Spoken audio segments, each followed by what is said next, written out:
C'est la dernière semaine des travaux à la Chambre des communes. On va donc dresser le bilan de la session parlementaire qui se termine. Ça a été une session mouvementée qui a été marquée, comme on sait, par l'affaire SNC-Lavalin et qui met la table à l'élection de cet automne. Donc, on va faire un bilan avec un duo de journalistes ce soir, Joël Denis Bellavance et Daniel Leblanc. Bonsoir à vous deux. Bonsoir. Alors, puisqu'on est en mode bilan, je vais procéder de façon très systématique. Je vais vous poser tour à tour toutes sortes de questions. On va commencer par le meilleur coup de la saison.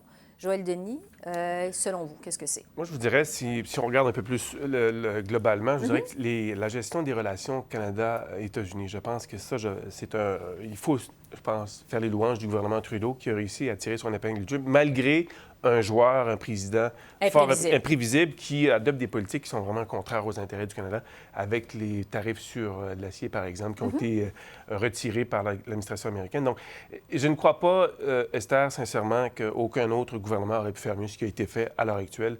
Justin Trudeau et son équipe, notamment la ministre des Affaires étrangères, Christopher Lynn, méritent, je pense, la pleine reconnaissance de ce qu'ils ont fait pour réussir à maintenir un semblant de normalité, si vous voulez, dans les relations entre Ottawa et Washington. Compte tenu du président actuel aux États-Unis. Voilà.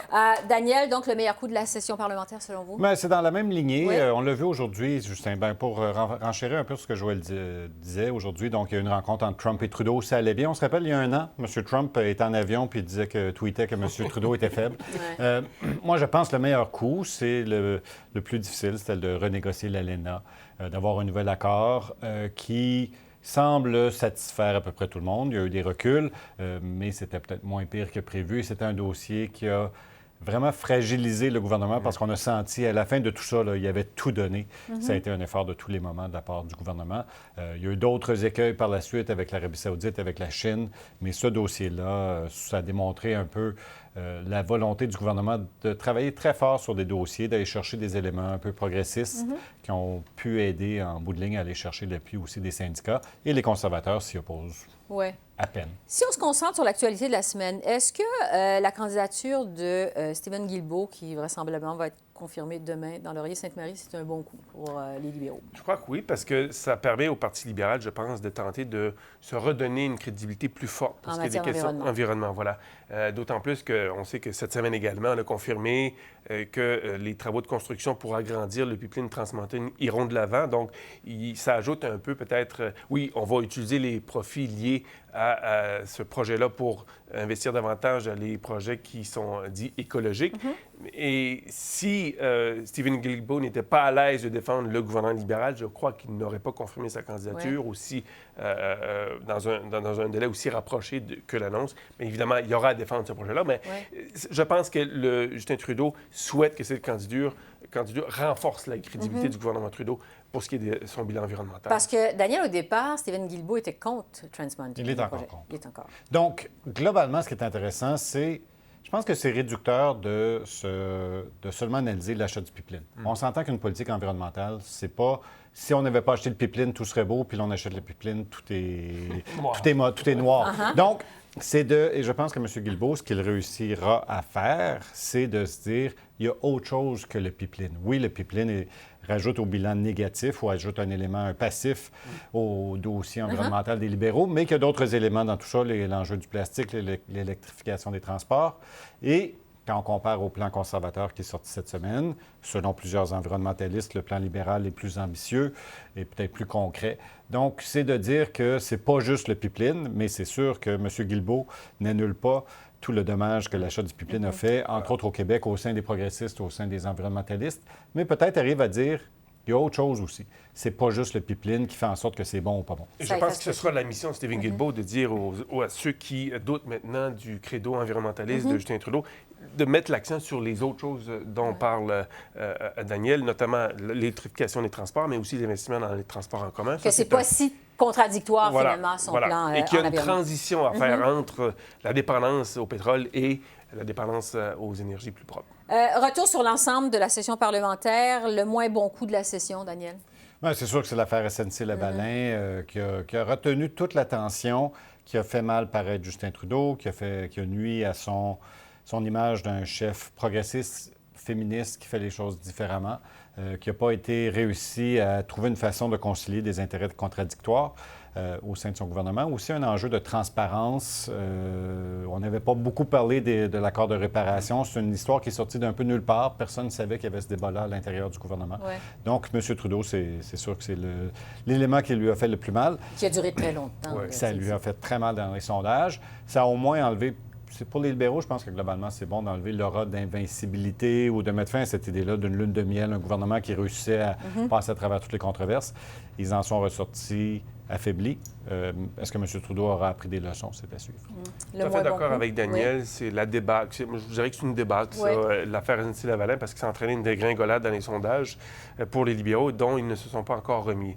Et les prochains mois, prochaines semaines, nous dirons s'ils sont en mesure de renverser cette tendance-là qu'on a vue, où les conservateurs se sont installés en tête depuis un certain temps, avec une avance qui varie entre 4 et 6 points selon certains sondages. D'autres firmes de sondage indiquent un avantage plus forcé. Mais je pense que malgré tout, malgré la gestion fort déficiente de l'affaire SNC-Lavalin, les libéraux n'ont quand même pas dit leur dernier mot. Il leur reste encore quelques cartes à jouer et par contre, il faudra les jouer de façon intelligente et de façon stratégique pour justement renverser la tendance qui s'est inscrite dans les sondages. Est-ce que la réponse des partis politiques à Ottawa à la loi sur la laïcité du gouvernement du Québec, ça peut être classé comme des mauvais coups des formations politiques? C'est déficient. C'est déficient. Tout le monde dit que c'est pas bon, mais ça pourrait nous faire mal au Québec, n'en parlons pas. Donc, je pense que... C'est très flou comme réaction. Il y a un enjeu politique et légal. On dirait que ça se mélange un peu des deux. On dit que légalement, on ne veut pas se mêler du dossier, mais politiquement aussi, ça avantage. On dirait que personne ne veut se mêler de ce débat-là, alors que ça interpelle les valeurs fondamentales dans une démocratie. Oui. Ouais, je pense que, comme vous avez dit, la réponse des partis politiques, j'allais vous dire quelle réponse, parce que ça a été plutôt... C'est pas clair. C'est pas clair, très flou. On les sent, tout le monde marche un peu sur des œufs dans des ce gros œufs d'autruche, je vous dirais, même pour qualifier l'ampleur du dilemme qui confronte les élus du Québec. Et on sait que si on va trop loin, il pourrait y avoir un effet ressac contre les partis politiques fédéraux alors qu'une élection fédérale est à nos portes. Donc, je pense que ça illustre probablement la prudence de tous les partis politiques. Et on verra s'il y a des cas qui surviennent en campagne électorale, quelle sera alors la réponse de nos élus. Rappelez-vous, 2015, quand la question du niqab est survenue, les élus ont réagi de façon très forte. Et donc, ça a donné le ton à la campagne. Va-t-il survenir un autre événement de ce genre durant la campagne électorale? Ça reste à voir, ça pourrait arriver. Et là, peut-être, les politiciens seront un peu moins, comment dirais-je, timides dans leur réponse. On va voir. Est-ce qu'il y a eu une surprise, selon vous, Daniel, dans cette session parlementaire qui se termine? Moi, je dirais que la plus grande surprise, ou celle qui augure un changement potentiel, c'est l'élection de Paul Manley, donc dans une élection partielle à Nanaimo Ladysmith. Le Parti vert gagne un deuxième siège, cette fois encore une fois en Colombie-Britannique, qui se joint à Elizabeth May. Est-ce que ça donne un signal d'une montée du Parti vert? On le voit dans certains sondages, beaucoup aux dépens du NPD. Est-ce que ça va changer la donne? Je pense qu'on voit que l'environnement est un enjeu important. Mais ça signale peut-être aussi une réorganisation des forces au sein du mouvement progressiste au pays. Et je pense que ça a été globalement une assez grosse surprise parce que le Parti vert n'a jamais réussi à traduire les bonnes intentions en des sièges. Et là, ils sont maintenant 2. Surprise? Seulement la plus grande surprise, c'était le départ de Gerry Butts, qui était, je dirais, l'éminence grise du Parti libéral depuis la victoire. Très proche de M. Trudeau. Très proche de Justin Trudeau. Et son départ a provoqué un vide. Et on l'a senti pendant l'affaire SNC-Lavalin, où les libéraux n'étaient pas en pleine possession de leurs moyens. Ça apparaissait à la Chambre des communes, ça apparaissait dans Est-ce que ça part encore? Est-ce qu'on sent encore moins, ça? Moins. Et je voudrais que le fait de perdre Gerry Butts pour donner une métaphore, c'est comme si les libéraux avaient perdu leur boussole. Ils l'ont retrouvé, je pense, au cours des derniers jours. Notamment mardi, j'ai trouvé que M. Trudeau était plus, comment dirais-je, en pleine possession de ses moyens. Et on me dit, la raison fort simple, c'est qu'on l'a décidé de moins le scripter. Il est plus à l'aise, plus authentique, et ça va paraître devant les électeurs.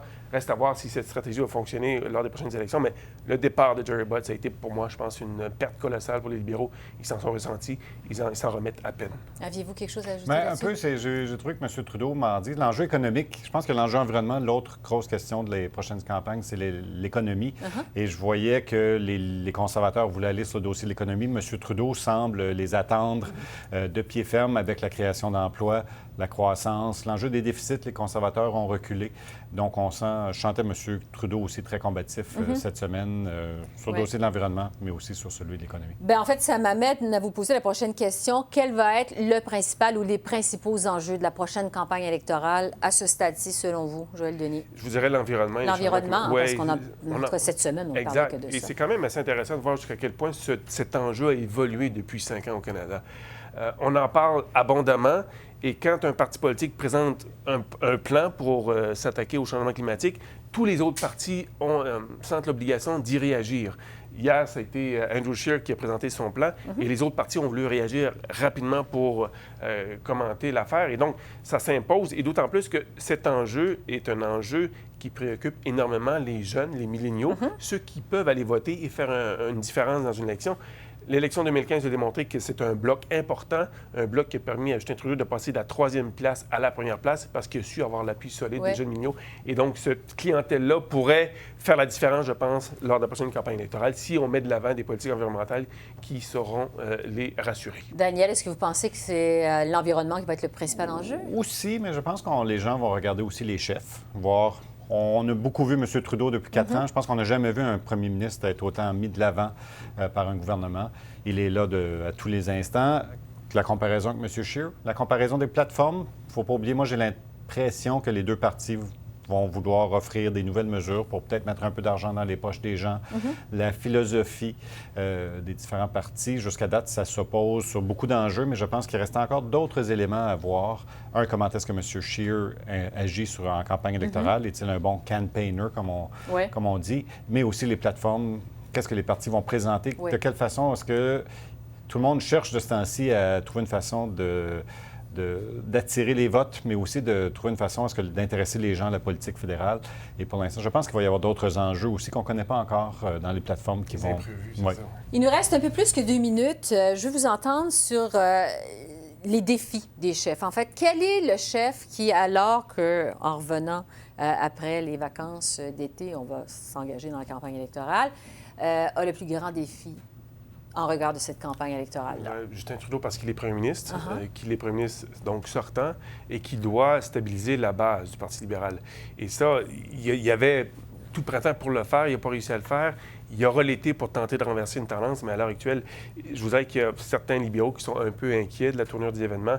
Auront-ils suffisamment à se mettre sous la dent pour les rassurer? Ça reste à voir, mais je pense que Justin Trudeau, c'est lui qui a le plus grand défi, assurer un 2e mandat à ses troupes. Peut-être pour M. Scheer, le plus gros défi, on a vu ce qui est arrivé à M. Ford, élu il y a environ un an. Ça va mal, le remaniement aujourd'hui, impopulaire dans les sondages, les coupures font mal. Peut-être, donc je pense que c'est pour M. Scheer de se définir, non pas comme étant un chef conservateur dans la lignée de Jason Kenney, Stephen Harper et Doug Ford, mais de se définir lui-même comme un individu.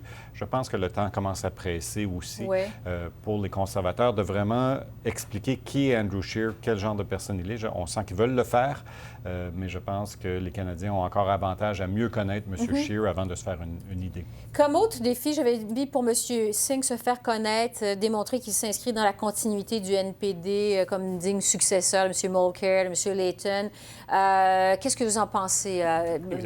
Évidemment, pour le NPD, c'est loin d'être rose. C'est loin d'être la même situation qu'à l'époque où Thomas Mulcair était chef. Et donc, M. Singh, par contre, j'ai eu l'occasion de lui parler cette semaine. Et lui, il me dit qu'il aime bien le rôle d'underdog. Et ça a toujours été ça, un rôle qu'il a joué et qu'il a su surmonter. Ça fait un bout de temps qu'il dit ça. Oui. Donc, il se sent en ce moment comme étant underdog et il est à l'aise à cette position. Reste à voir s'il sera en mesure de performer selon les attentes de ses partisans. On n'a pas parlé du Bloc québécois. Daniel, qu'est-ce que vous pensez du défi de Yves-François Blanchet dans cette élection-ci? Bien, c'est de bien cibler ces endroits où il veut maintenir ses sièges. Est-ce qu'il peut vraiment envisager de faire des gains, si oui, où? En parlant d'environnement, oui.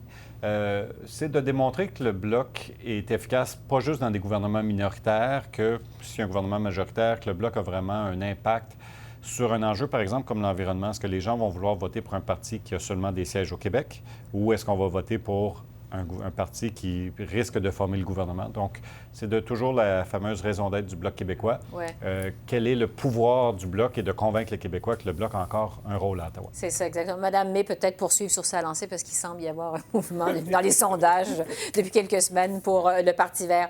Daniel Joël Denis, merci infiniment d'avoir été avec nous toute cette saison. On va vous retrouver avec beaucoup de plaisir à l'automne pour la campagne électorale. Merci. Bon été. Bon été. Merci. Bon été, tout le monde.